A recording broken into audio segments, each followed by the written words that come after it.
Baik, bismillahirrohmanirrohim. Assalamualaikum warahmatullahi wabarakatuh. Izinkan saya memperkenalkan diri. Nama saya Muhammad Rizky Riyadi, NIM 38 dari kelompok 1, kelompok fikih riba dan goror. Nah, izinkan saya untuk melanjutkan presentasi dari teman-teman saya yang sebelumnya, yakni dari saudara Renaldi dan Mas Farhan, terkait ragam riba dan riba korod.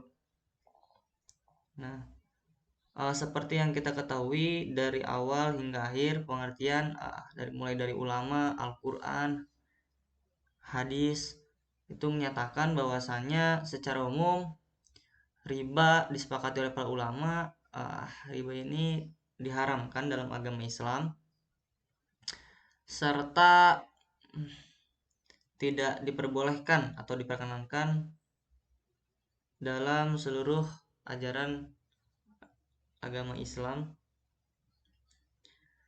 Dari pembahasan dari awal dapat disimpulkan bahwa riba dapat timbul dalam pinjaman atau riba dayen,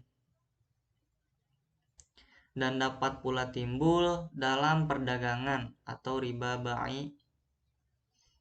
Riba ba'i terdiri dari dua jenis, yaitu riba karena pertukaran barang sejenis tetapi jumlahnya tidak seimbang atau riba fadl, dan riba karena pertukaran barang sejenis dan jumlahnya dilebihkan karena melibatkan jangka waktu atau riba nasiah. Berwirausaha adalah merupakan kegiatan sosial yang dapat membantu sesama makhluk yang saling ketergantungan antara satu sama lain. Islam sangatlah menganjurkan manusia untuk berusaha memperoleh rezeki yang telah Allah janjikan dengan jalan usaha. Di antara sekian banyak cara dalam berwirausaha, perdagangan adalah salah satunya, yang juga merupakan dunia usaha yang pernah ditekuni oleh Rasulullah Shallallahu Alaihi Wasallam. Beliau telah memberikan contoh terhadap umat bagaimana perdagangan itu semestinya. Bahkan dalam Al-Quran secara tidak langsung telah dituangkan tuntunan dalam bermuamalah, khususnya dalam perdagangan. Semangat berwirausaha telah dicontohkan oleh Rasulullah Shallallahu Alaihi Wasallam. Beliau sejak muda telah berwirausaha dari mengembala kambing hingga berdagang ke negeri Syam. Semangat dan kerja keras beliau menjadi panutan dan motivasi bagi kaum muslimin untuk senantiasa mengais rezeki dengan jalan berwirausaha. Di samping berdagang adalah untuk menjawab kebutuhan ekonomi, bahkan berwirausaha sangat dianjurkan dalam Islam sebagaimana sabda Rasulullah SAW. Mata pencarian apakah yang paling baik ya Rasulullah? Jawab beliau, ialah seseorang yang bekerja dengan tangannya sendiri dan setiap jual beli yang bersih. Hadis riwayat Al-Bazzar. Namun demikian, sepantasnya lah seorang pedagang melestarikan sifat-sifat terpuji yang dikemukakan oleh Imam Al-Ghazali, yaitu sifat takwa, zikir, dan syukur, tidak mengambil laba secara berlebihan, sifat jujur, niat untuk ibadah, azam, dan bangun lebih pagi, toleransi silaturahmi, dan sebagainya.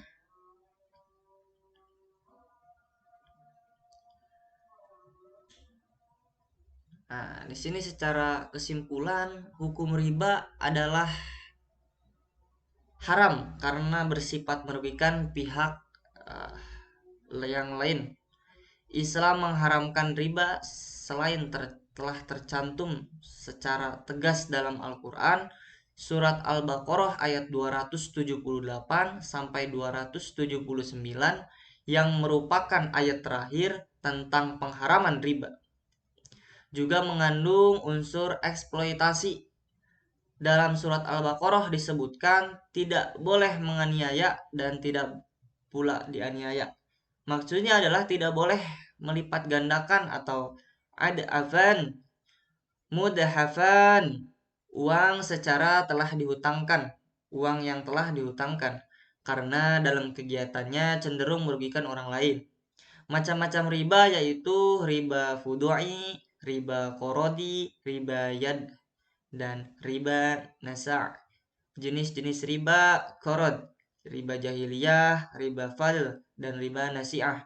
Islam mengharamkan riba karena riba mengandung hal-hal yang sangat negatif bagi perseorangan maupun masyarakat, yakni melenyapkan faedah hutang-hutang yang menjadi tulang punggung gotong royong atas kebijakan dan takwa, sangat menghalangi kepentingan orang yang menderita dan miskin, melenyapkan manfaat yang wajib disampaikan kepada orang yang membutuhkan, menjadikan pelakunya malas bekerja keras, menimbulkan sifat menjajah di kaum hartawan terhadap orang miskin. Itulah teman-teman, sedikit mungkin review dan kesimpulan untuk materi kali ini.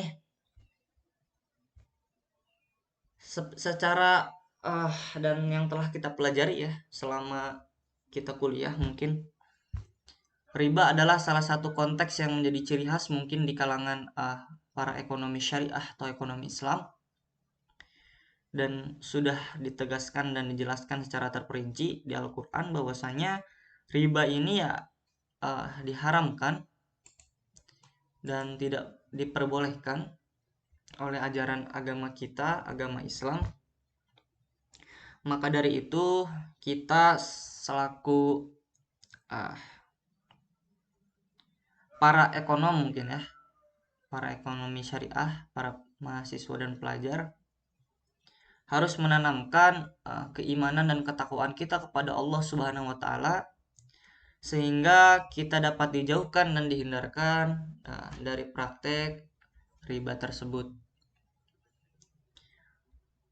Mungkin tidak banyak yang bisa saya sampaikan.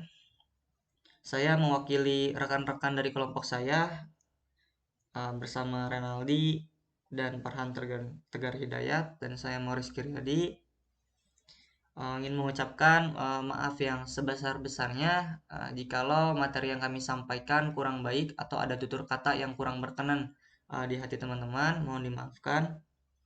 Kurang dan lebihnya mohon maaf. Wallahul muwaffiq ila aqwamit thoriq. Assalamualaikum warahmatullahi wabarakatuh.